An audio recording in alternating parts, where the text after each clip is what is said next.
It's Golden Hour Adventure Time, featuring everyday people doing extraordinary things. From the peaks of victory to the valleys of defeat, these are their stories.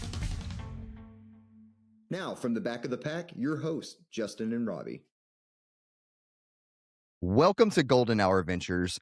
Today's guest is Eve Massey. She's been on the podcast before. You know her from social media. You know her from probably just seeing her around at every Air Viper race that they possibly own, because she's always there. The owner of Rising Mountain Coaching, the company that I coach under, my good friend, Eve Massey. Welcome to the podcast. Thank you. Thanks for having me back on. Robbie, you ran a race yesterday. You wanna jump into the race a little bit and tell us a little about it? Did you also hold on before you do? I know Hans Troyer ran the same 30K with you, and I told you before the race, like, you just hold on to his coattails and see how far you can go. How far did you last? I didn't even make it out of the field house with him. Did you like throw some bread at him as you went, or what? I should have. It was so it was Twisted Forks Trail Festival was the name of the race. They had a 68K, 30K, and whatever, 10 miles. A 68K. That would have taken me like 3 months to figure out how many miles that was. 42. I think the guys finished with 42 and a quarter. Okay. It was it's put on by Massive Racing, which one of the owners is Finn from Single Track. So it was in Park City, Utah. When I got up there on Friday night, it had started raining, and I was going to get up early because it was my May Ultra, and I was just going to go 5 miles out and try to get some film of the lead pack on the 68K. Alarm went off, woke up, looked at the phone. It was pouring rain. I'm like, I'm going back to sleep. I was like, I got my own race to do, so I might as well concentrate on that.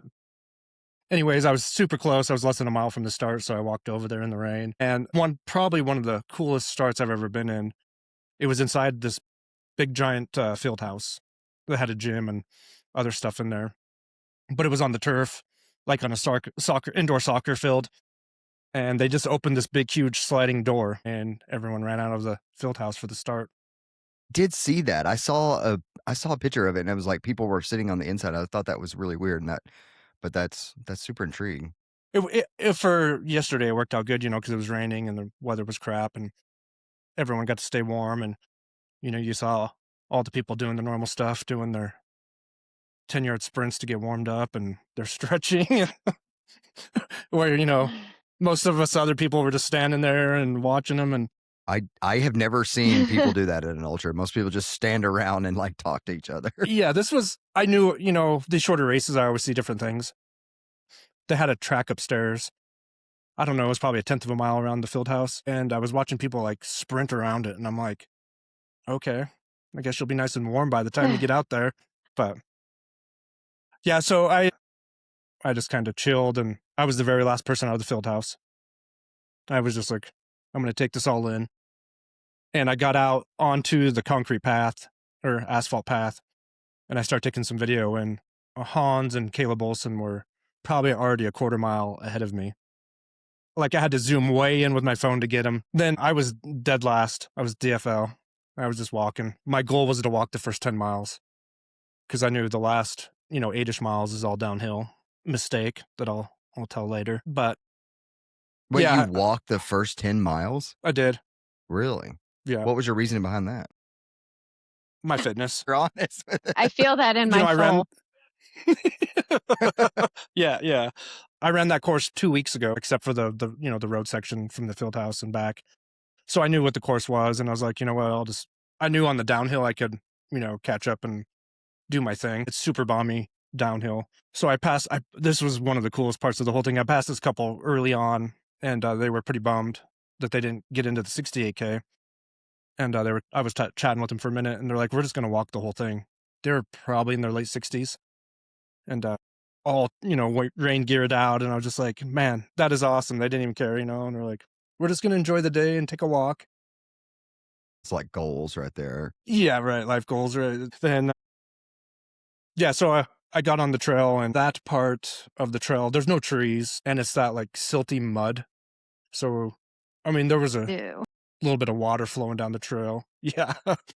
Eve loves mud. She's a big fan of it. She just hunts Man, I'm a races that desert have runner. mud. Mud is the worst. The worst. So I was just walking. I passed a few people, got to the first aid station, probably had the best cookies I've ever had in my life. I was asking people where those cookies were from after the race, and no one knew where they came from. So the first aid station, all the women were dressed up as old grandmas. Really? Yeah, it was hilarious. That's It was awesome. hilarious. And then great cookies. Like, that's truly fitting. I love themed aid stations. They need to have more of those. Yeah, all the Yeah. aid stations were themed at this race. So I got to the top, got to the aid station. I don't know what their theme was. They all had like weird mustaches and like bald caps on with hair on the side. I'm Must sure have if you been guys my aid station, I guess. I don't know. Yeah, it was weird. I don't know. I'm sure you'll see you can search on social media and see what they're. And it was really cool too, because at the top I caught up with this deaf runner and her guide. And as soon as we started down the downhill, I stopped and was eating some nutrition and started running. They came behind me and they're like, "Hey, we're coming by," and I just started sliding everywhere.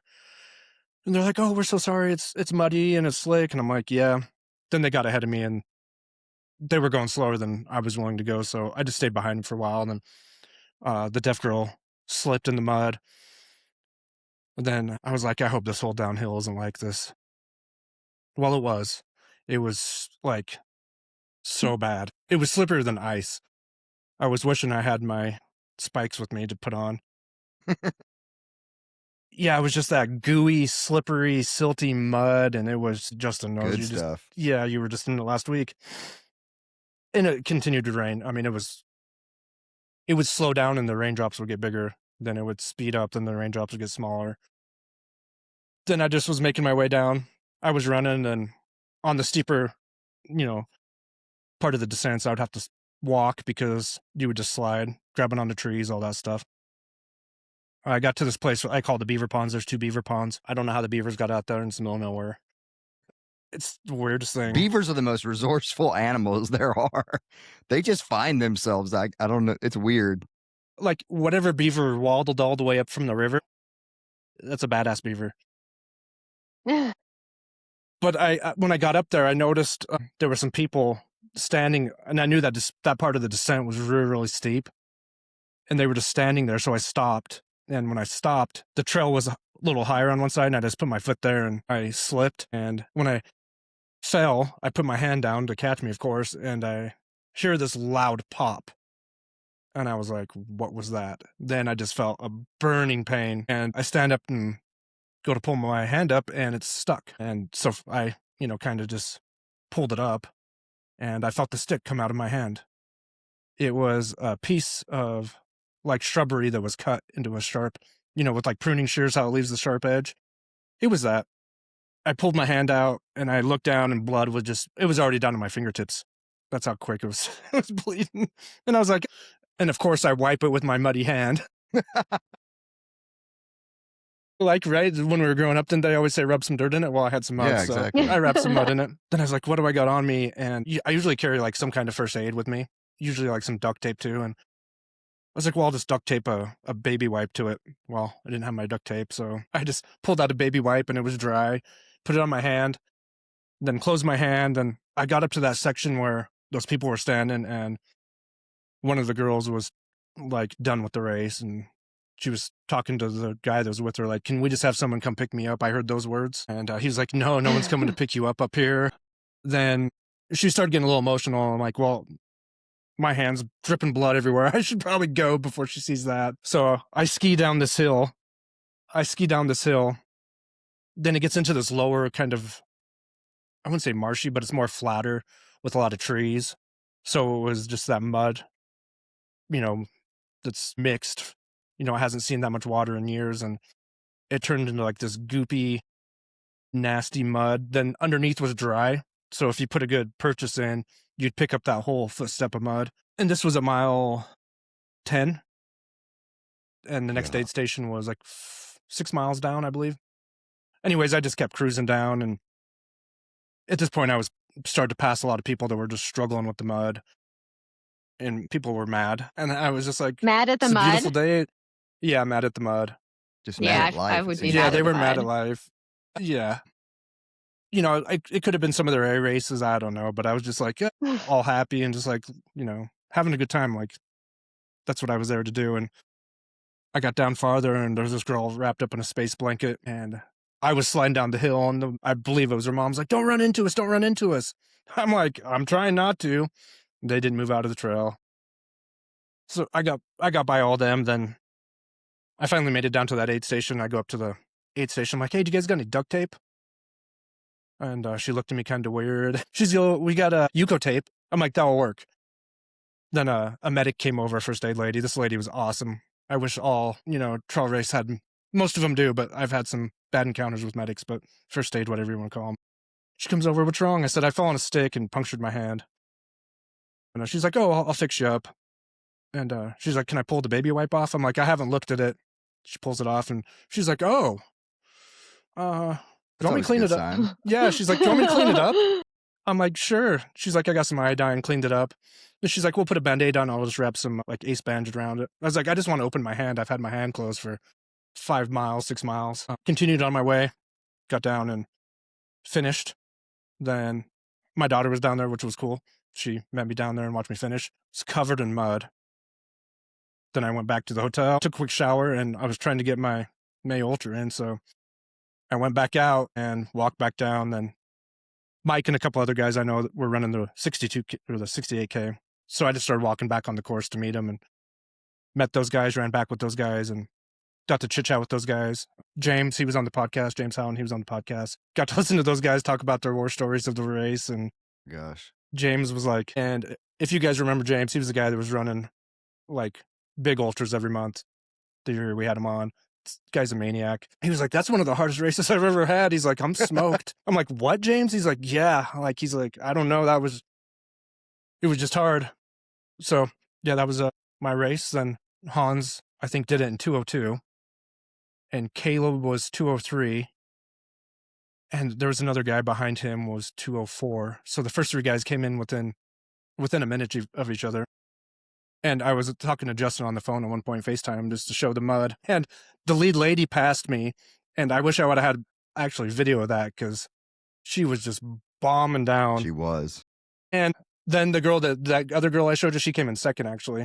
Okay. So it was just amazing. I don't know the official times. The guy that won the 68K, from what I read, is unknown. No one knew who he was, really. So I think he finished in 5:23 or something like that. But yeah, it was a great day. Then I just walked around with my daughter who went ate food, went to Walmart. I left my watch on the whole time. Perfect. At some point I paused my watch. I don't know how, but I ended up with like 27, almost 28 miles, 27.7, which is not, what I was going for. My goal was to have 31 miles for once a month, but with what I went through yesterday, I'm good with it. So Still an ultra. it's still an ultra.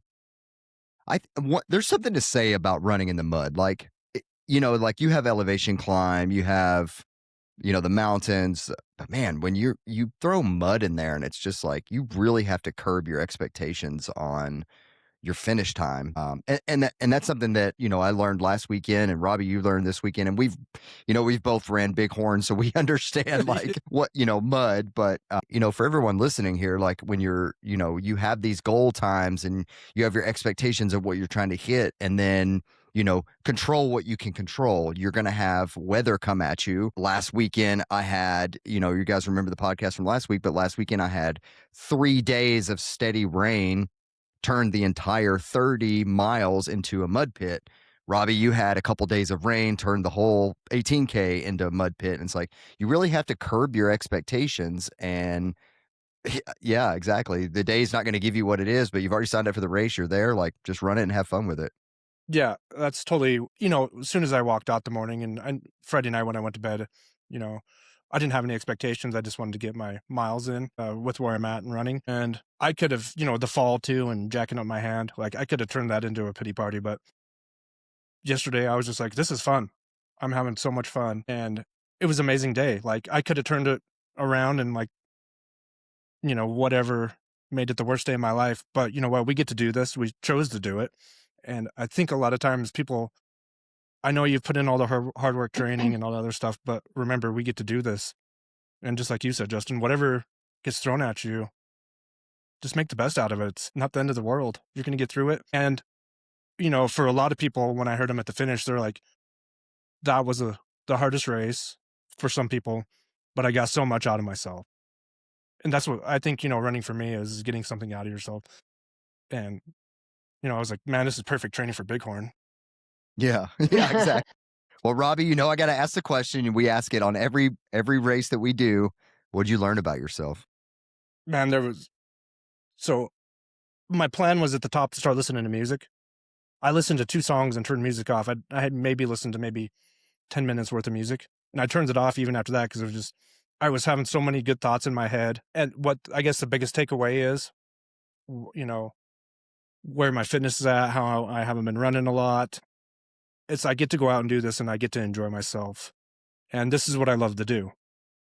I don't care how long it takes me. All the moments, the struggles just makes me stronger in the end.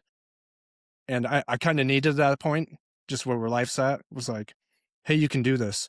Yeah, it wasn't that long of a, race, but I had to still go out and get another essentially 10 miles of walking around downtown Park City. That was a lot too, right? Like I walked the same paths and all this other stuff, but I guess it's like resilience. That's the big takeaway, is that I'm still capable, and I love this. I love being outside, rain, snow, mud. I don't care. That's why I do it. Eve, you've been a coach for, I don't know how many years, 10 years? Almost 10 11? years. Yeah. Almost 10 years. So let's just say hypothetically, Robbie is your athlete, and like you guys are doing a post-race call, and Robbie's kind of telling you the stuff that he experienced, and like, or let's just say it was let's change the game. Let's say it was a pre-race call, but knowing that it's going to be real muddy, and you're going to have to curb your expectations. What kind of advice are you giving somebody that is going into a race like that is not typically something that we prepare for, but something that you're going to have to experience, when it's what life gives you? I think you hit the nail on the head earlier when you said control what you can control, because there's a lot with weather variables that you can't control. So you really have to dial in your fueling and your gear choices so that those are minimally taxing as possible while you're out there. And that frees up a little bit of extra capacity to deal with the moment.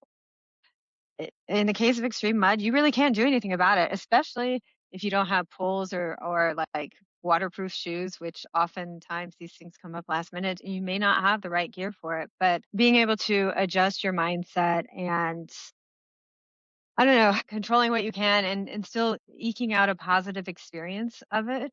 If I were having the pre-race call, I think I would really focus on what they could still gain from it. So putting some fueling metrics down there that we know they can hit, so there's a guaranteed success, even if the time goal is. But finding something that they can have a tangible, quantifiable, numerical success going into the race to really focus on to help keep their mindset. But then also addressing the fact that it's going to be hard, not pretending like it's going to be, and acknowledging that goals probably won't be met, and tempering expectations up front instead of letting an athlete go in unprepared, and talking about, the problem solving. What can we do if you get blisters on the course and you can't treat them? Just making sure that they know everything they can do and feel as confident as possible when they toe the line.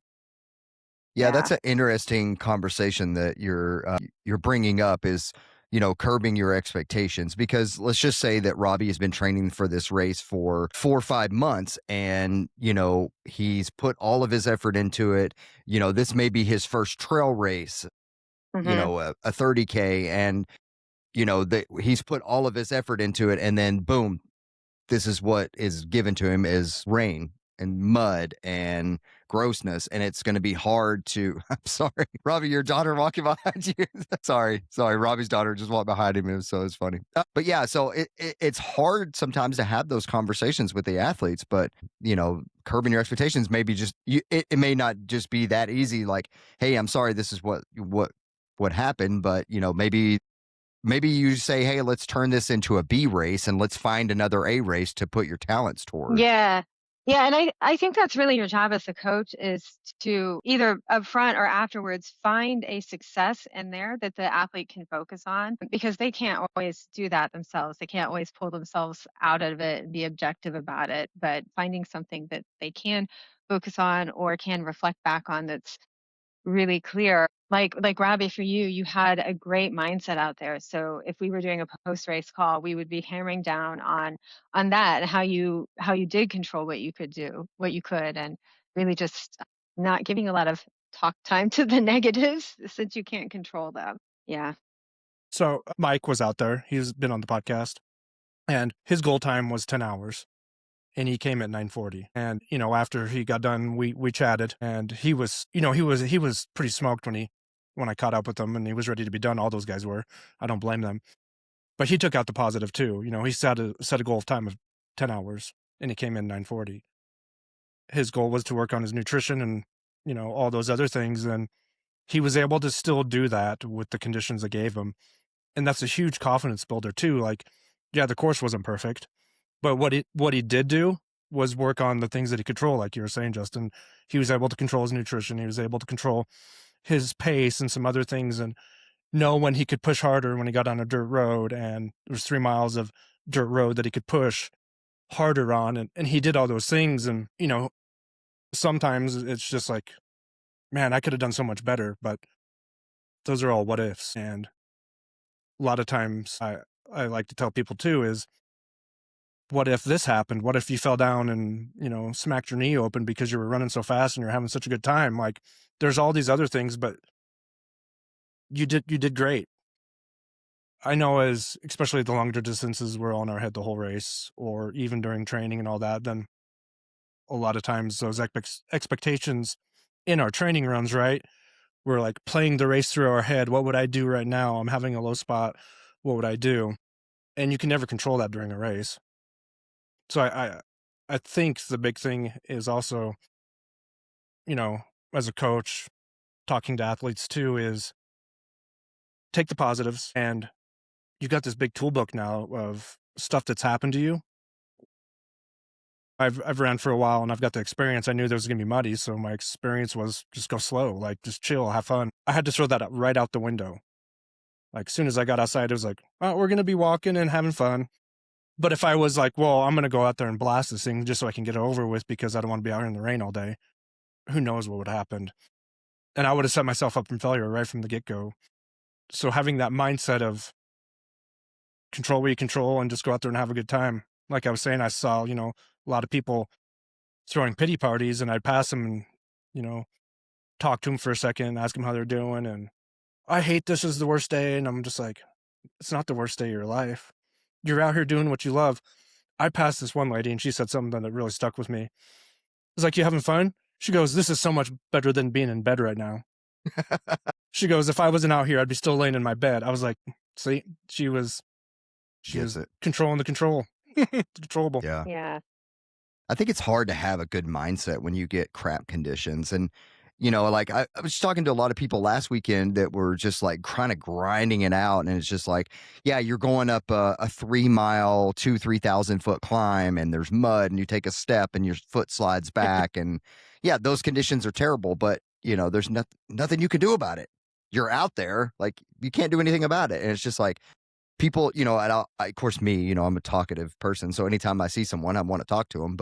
And some people are just like, and it's just like, okay, well, I'm sorry, dude. Like, I get it. You're in a spot, but having like having a mindset, a positive mindset, and trying to have that for as long as you possibly can is going to make such a huge difference on your race outcome. I think, like, yeah, you're going up that big climb and it's muddy and it's rocky and it's raining and yeah, it sucks. But it sucks for everybody. We're all going through the same thing right now, Shared suffering. And Yeah. exactly. And so, like, and at the same time, like, you're going to have your highs, you're going to have your lows, like ride your highs when you can and, take the time to, eat and come out of your lows. But I don't know. Good job, Robbie, because, as I experienced last weekend, mud sucks. It's not fun. Yep. I failed multiple times. I did something stupid last week. I forgot to mention on our podcast. I took a step, and then when I went back, I heel kicked a stick. And when I heel kicked the stick, it caught the front of my foot and I flipped over the stick. What? I felt so stupid. I'm like, I saw that stick there. Why did I I don't know. I didn't even try to jump over it. I just I don't know. If I'd have jumped, I'd have fell too. So I was meant to fall. Did either of you use poles for your races because of the I mud, did despite the not know. distances being short? I didn't use poles. I saw people without poles, and I was thinking about this. There was probably pros and cons with the poles yesterday. Yeah. If you're experienced with poles, of course they're going to work, but I saw people relying on their poles too much and trying to use their arms to lighten up their purchase, and they were just like spinning out instead of, still pushing down hard and using your poles.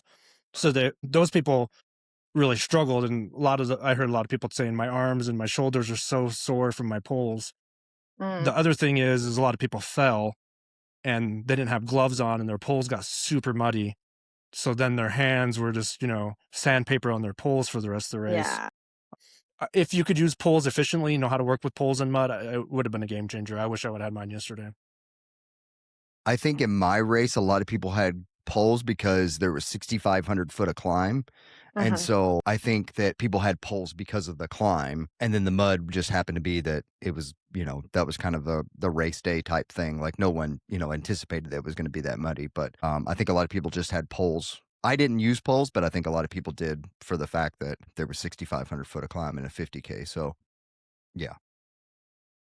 I wish I kind of would have, because the race that I'm training for, the 100, is I'm definitely going to have poles. So yeah, I wish I would have used them, because then it would have been a good practice. But it is what it is. Well, Eve, let's jump into Rising Mountain Coaching.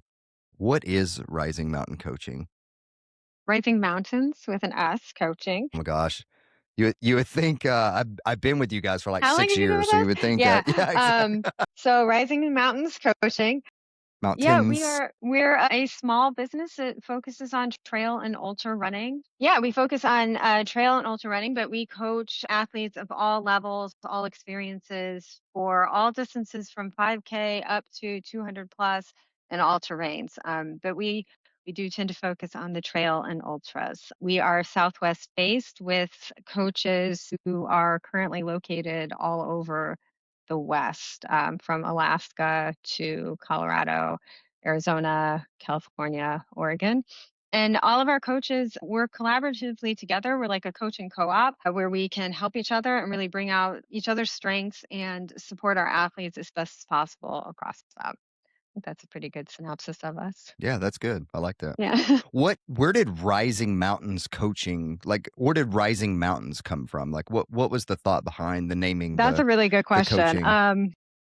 I had a really hard time coming up with a name. I wanted to evoke the idea of getting over some sort of obstacle, like coming up, like both the idea of traveling upward and getting past an obstacle, and also visually seeing something ahead of you that can uplift you and pull you ahead, like a mountains or sunrise, and then you also traversing up it. So that's where the idea came from. It feels like so Nice. long ago. Yeah. And you established it Yeah, in I mean, 2019? Is that the 2019, year? early 2019. Yeah. And to be honest, like I had no idea at the time that the name of the logo would become so important to me.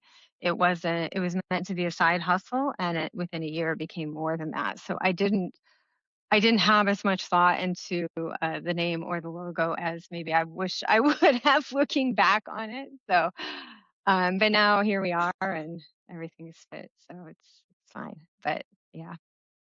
What is your why? Why do you coach? Why did you decide Rising Mountains Coaching? What is the why behind Eve Massey? There's so many things to unpack there, Justin. I think I don't want to. I don't want this to be a therapy session here.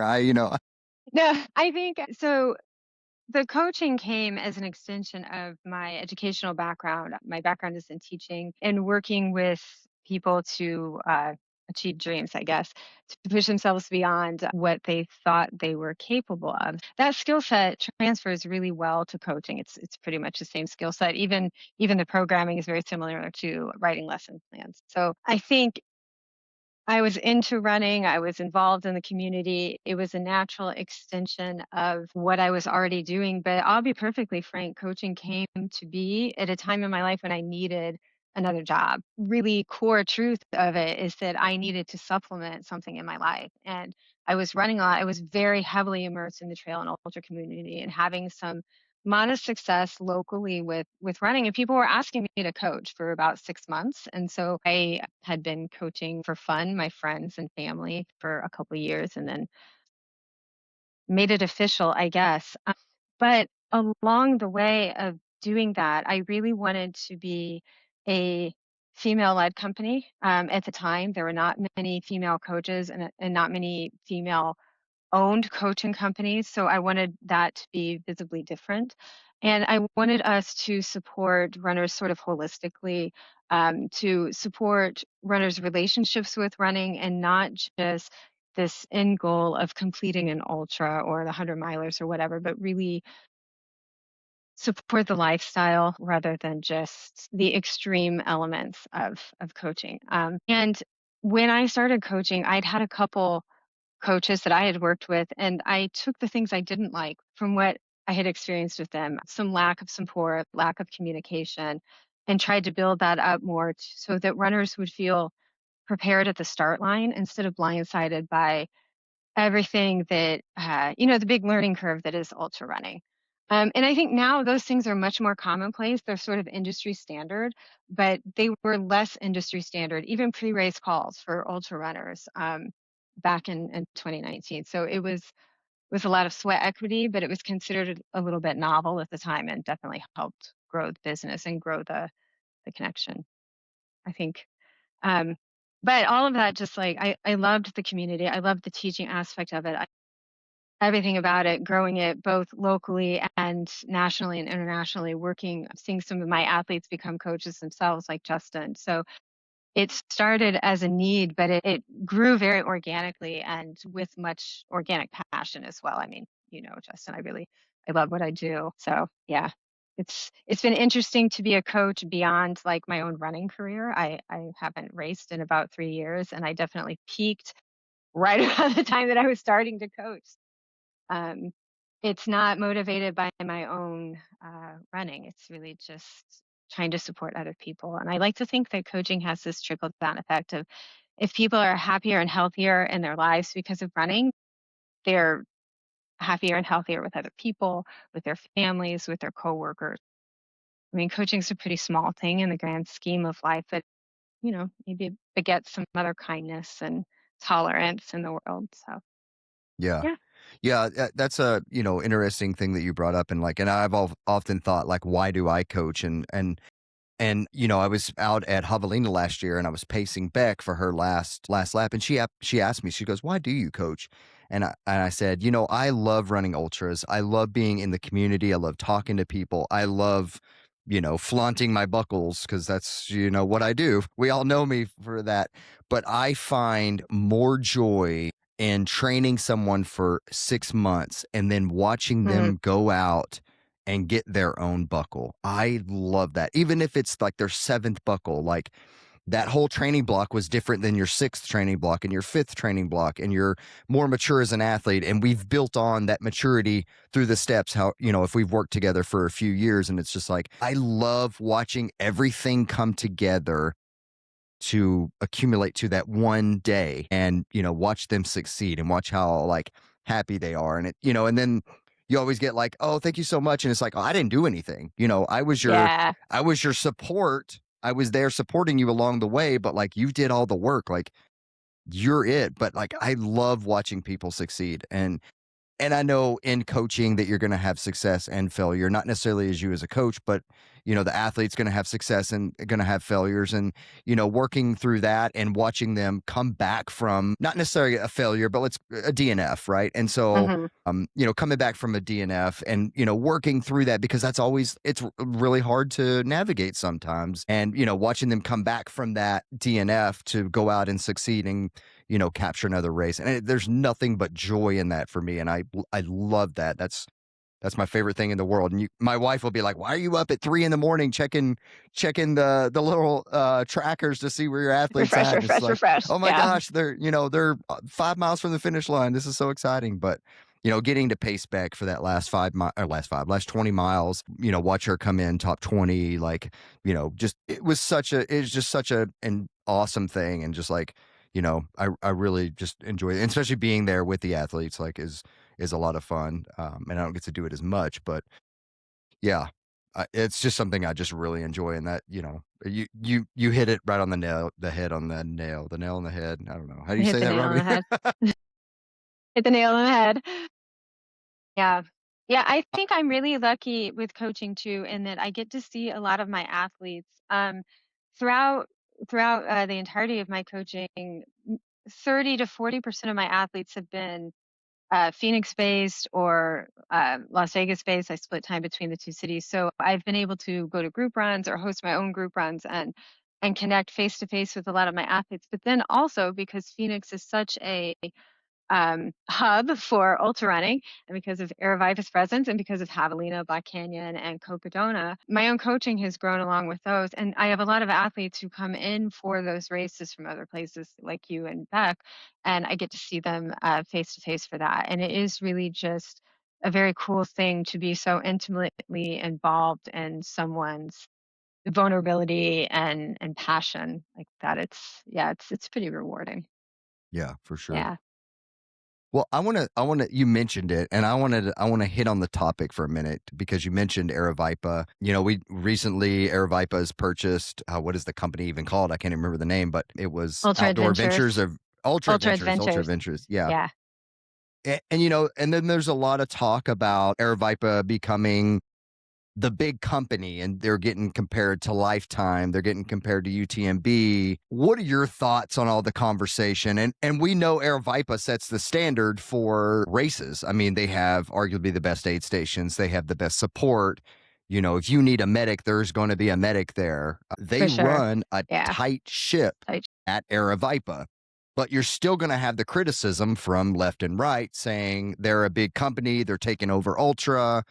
Their pricing is a little bit higher than what you might have at a mom and pop, but the support you're going to get at Aravaipa versus a mom and pop is going to be substantially, more. What are your thoughts on all the claims? Because I know you're Arizona based, you're around Aravaipa all the time. You have a special relationship with them. You work with them a lot. So what are your thoughts on it?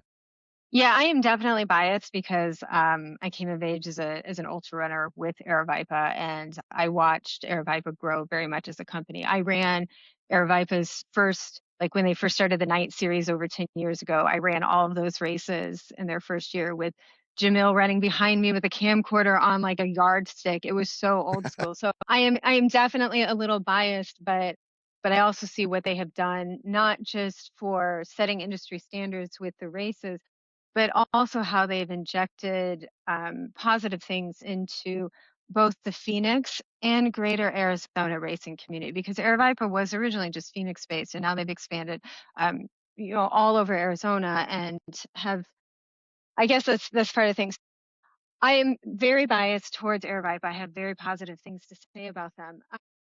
Where I hear the biggest talk is actually when I'm in Las Vegas, because Aravaipa came in and took over, with big quotation marks, jackpot a few years ago.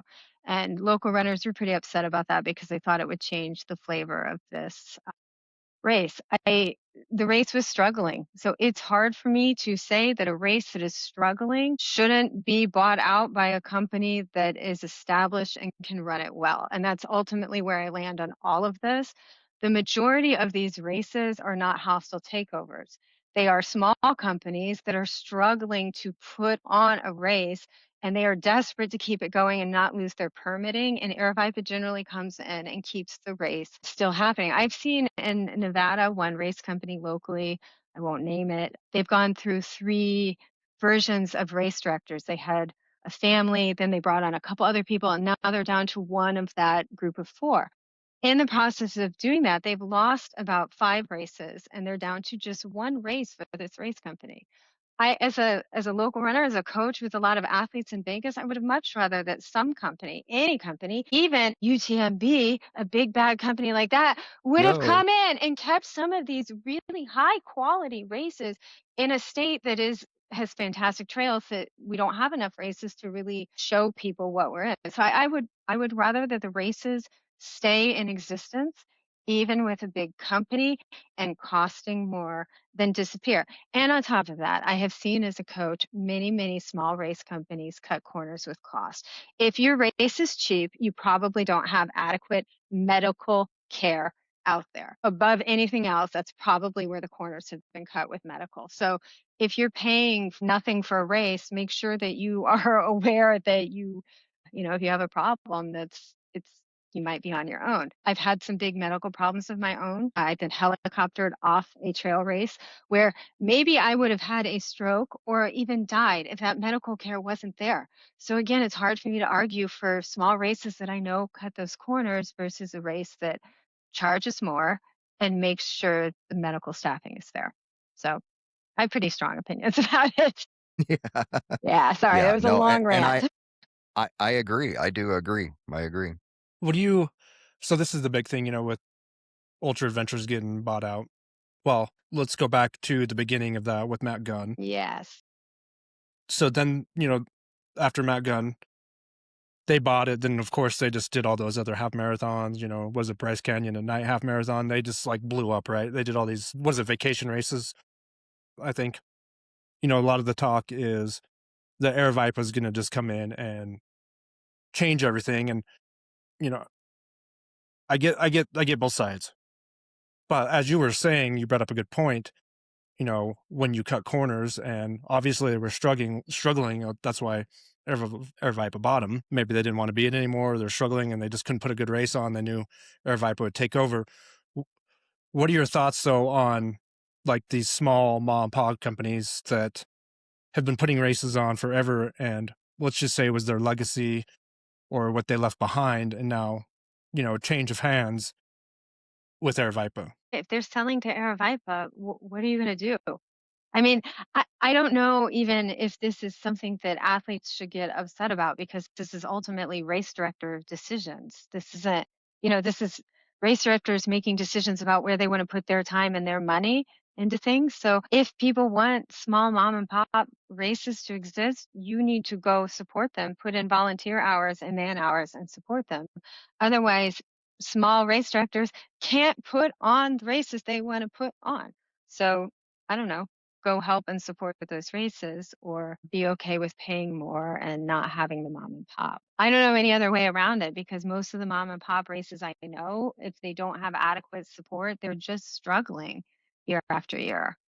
I don't know. Yeah, it's I will hard. say It's too, hard to go run a mom and pop after you've run an Air Viper race too, it because is. And some of the Ultra Aspire races, once they got taken over by vacation races, there were issues for a few years where certain aid stations were low on water, and those aid stations were told to give water to the half marathoners because the ultra runners had further on aid stations.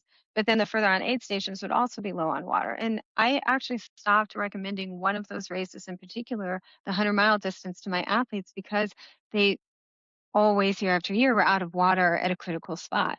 I think Air Viper will do it better. So now I can go back to recommending a really great course to people. And as a coach, I have that security in what they'll be offering. It does cost twice as much, but it's safer. So yeah, I don't know. yeah, you'll get The water. safety thing's hard for me to ignore. Yeah, you'll have water on a hot race, hot desert race, before a big Robbie, 1,000-foot who climb. who did you run Zion under? Matt Gunn. Yeah. Yeah, that's so before the climb up Gooseberry Mesa, 2 years in a row, 2 water stations before that are water stops only, ran out of water for the backpack of the 100K and 100 milers. I mean, that's a critical spot. And second time Yeah. it happened, I'm like, can't recommend this race anymore. So I was quite happy to hear that Aravaipa was continuing the legacy of Matt Gunn and not letting these races disappear or become unrunnably bad. So to me, that one in particular seems like a continuation of legacy. I don't You know. brought up a great point, and I never thought about this. You mentioned the course. This is a great course. And I think myself, sometimes we forget about the course when stuff happens. That's why we're out there, is because of the course. We want to run that course. Whoever's running it, we know that, it's going to be beautiful scenery. It's going to have everything that I want. But I'm glad you brought that up, because that is really the main point, right? We will still be able to run that course, and we'll have better aid and, whatever we may need if something were to happen. But I think a lot of times people just hear someone boss someone out and they forget about the course. Because I think we're not hearing about the course.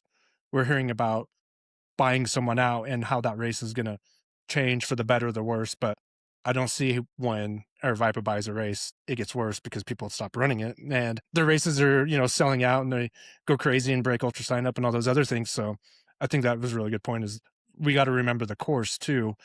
That's what drives a lot of us. I know myself, I don't care who runs the company. If I'm looking at this course and want to do this, this crazy mountain or be in the desert, it's more of the course that intrigues me, besides, I guess, the race company itself. Well, I think that's really interesting with this example in particular because Bryce 100 has dropped down to every other year. And I don't know if that's a permitting issue, a management issue. We don't know why that happened. Under Aravaipa, will it go back to being every year? Will it become a more regular thing? I hope so. I'm very excited about that. So wait and see. But there's potential for like a lot of growth in this situation too. Wait and see. Yeah. I like it. I think it's a good thing. I do. I do I'm too. supportive. I think another thing that differentiates a company from Aravaipa from UTMB or maybe Lifetime. I'm not as familiar with either of those. I don't attend as many of their races, but Aravaipa, I think, works really hard to embrace the local volunteer community. And I've heard this actually from some of their Midwest and East Coast race takeovers, that they're still really pulling in the volunteers, which is the core of why the Arizona races are so good. It's because all of us love Aravaipa and we go put in the sweat equity to volunteer for Aravaipa no matter what. And that's really why the aid stations are so good, because we put that on. And that's the community. So if these companies go in and still embrace the local communities, then even if the races cost a little bit more, they should still be hitting what we're looking for as athletes and coaches, in terms of the courses and community involvement. I hope.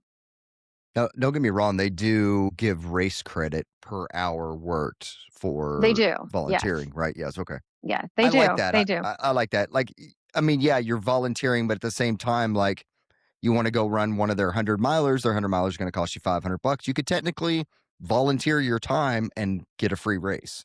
Yeah, I And so have athletes sometimes who will like volunteer for a whole year to pay for big races like Cocodona. Like they plan it out for a year and they accrue those credits and that's how they fund their racing for ooh, the that's year. a So it's lot of really volunteering. possible to do. It is a lot of volunteering, so many. But 2,000 hours or yeah, 2,000. yeah, it's crazy. Yeah, I What are know. your thoughts on the 200s charging upwards to $2,000 to $3,000, the 200 to 300 milers? Like, I know you're getting support, but at the same time, like you have big sponsors that are coming in and throwing money at it as well. Like, I know Satisfy runs one of those big, Satisfy is a big company and they run one of those big aid stations. And, you have a bunch of other Ultraspire and all these other companies that are big companies that are sponsoring aid stations and running aid stations. Do you think that should not help drive down the cost, or does it already drive down the cost? What is your I thoughts don't know. on these I 2 to wish 300 milers I charging the wish we amount that had they more do? transparency on that. I wish that races included like what percentage of your fees goes towards course permitting, what percentage goes towards stocking aid stations and providing like transit to and from, and what percentage goes towards like putting medical staff out there and having course sweepers. I would love to know that stuff. And since we don't, I don't know. I don't know. It would be, yeah, I don't, I don't know on that one.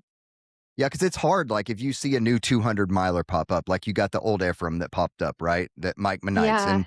and they're charging, I think it was like $1,800. Are they charging $1,800 because that's the standard across ultra Well, running for and is 200 it milers, because or these other ones that cost charge more, is it because the permitting for those areas costs twice as much? We'll never know. Like that's a big problem in, let's say, yeah? Nevada. The BLM controls a lot of the permitting, so it's very difficult to get and it's very expensive. As opposed to like a lot of the Air Viper races are at regional parks, not controlled by BLM, so it's less expensive. sometimes I assume if these races, especially the 200 milers, are charging a lot, that they're running into permitting. But I would like to know, someone putting in that much money, where the breakdown is. Yeah, no, it'd be interesting, especially for a first time race. That like they haven't figured out all the kinks. Like there's a Totally, lot that go wrong in those first year races, and so for especially over someone to those jump out the gate distances. and charge that much money is kind of wild to me because times is hard right now. I know. I know. So wouldn't you too like to see like the breakdown of where your money I goes in would, that? I would love it. I would. I think that would be a really helpful thing for us, and that would really make you want to like put your money in some places and not in others. Yeah, no, I, that's I've 100% actually, right. I know of a race director that will do that breakdown. How much you spend on water, how much you spend on permitting, how much you spend on insurance, logistics, all that. And Yeah, he's posted that publicly. When John, yeah, yeah, I figured. yeah, when so the part two is when it's a business, and I understand that, but the way John kind of spoke of it is, this is when people think I'm rich, that I just do these races because I make a lot of money. And he's like, I don't make a lot of money. Yes, it supports me. I don't. This is my full time job, right? There's race directors. I'm sure at Vipa's levels even more is like, it's a full time job and beyond. They don't get it. Just the average runner or someone new into it. But the breakdown was very interesting, and it was like, at the end of the day, what some of these race directors are taking home is almost volunteering their time, so people can go out yeah, and learn about themselves and run a course that the race directors thought's a beautiful race, and I'd love to put a racer, of course. Yeah, I would agree. I would love to see more transparency in the breakdown, because we've heard stories of some of these races, and once again, no water on some longer races. And I'd be pretty bummed out if I spent $1,800 on a race and I get to an aid station 30, 40 miles in and the water's gone. I would, and it kills my race because I can't go in any farther. I would be pretty upset. I probably would never go back. So transparency is probably the key with some of these longer races. And I don't know if you guys heard, Old Ephraim is getting put off till 27 now. Is it? Yeah. I did not hear that. He put a post out yesterday saying that he talked to a race director to kind of consult him, and he's not far enough along to put the race on ethically. It's good. I like that. I'm glad they made that decision rather than just going forward through with it. Yeah. Which So, we've seen before, right? We've seen that Yeah. with some of these. And yeah, I don't think that's Mike McKnight's style, so he's doing the right thing. yeah. No, that's good. That's good. Well, Eve, thanks so much for coming on. I really yeah. Thanks appreciate for it. I having feel me. like we could have had like a million other avenues that we could have gone down. And sometimes our podcasts just go down those rabbit holes. And so that's what I love about this podcast is it's just like, we, as I told you before, we don't have a script and we don't have an agenda. We just kind of see where the conversation goes. And sometimes that's, it works out and sometimes it doesn't. Yeah, it So was super fun to chat with you guys. where can people find you? Where can people, if they want to, if they're interested in coaching, where can they reach out, get more information and that type of stuff? Okay, you can find me on Instagram at palindrome runner. It's palindrome_RNR. Or easier is to find Rising Mountains Coaching with an S on all the social channels. There's a Strava club, there's Facebook, Instagram, website, probably a few other things I'm forgetting, newer social media. But we're on all of those, and you can reach out via any of those channels and connect that way. Or if you're interested in working with one of our coaches directly, you can contact them and get started that way as well. Yeah. So Awesome. very easy, very approachable. Perfect. I love it. Thanks. Thanks so much for coming on. Really appreciate it. Yes. Thank If you you. liked Eve's podcast, please leave us a like, leave us a review, leave us a comment. Only good comments, though. That's the only ones we ever accept. We'll delete the bad comments. Like and subscribe us on YouTube. This is on YouTube. And I guess, as always, we'll see you on the trails.